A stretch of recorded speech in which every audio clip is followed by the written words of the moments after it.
Jou daaglikse CLF inspirasie. God oordeel regverdig. Ons weet dat God regverdig handel wanneer hy mense wat sulke dinge doen veroordeel.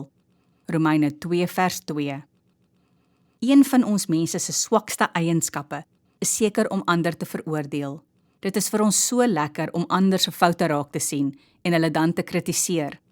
Ons voel amper goed as ander mense verkeerde dinge doen, sodat ons dit kan veroordeel, so asof ons sonder sonde is. Ek en jy wat kinders van die Here is, weet dat ons almal vol sonde is. Daarom kan ons niemand oordeel nie, net God alleen kan oordeel. Ons weet wanneer ons verkeerd doen, en dan kan ons net die Here vra om ons te vergewe. In ons teksvers skryf Paulus aan die Romeine dat God regverdig sal oordeel oor mense wat verkeerd optree. Uit hierdie gedeelte moet ons leer om vir die Here te vra om ons sondes te vergewe. Doen ons dit nie, kan God ons nie vergewe nie.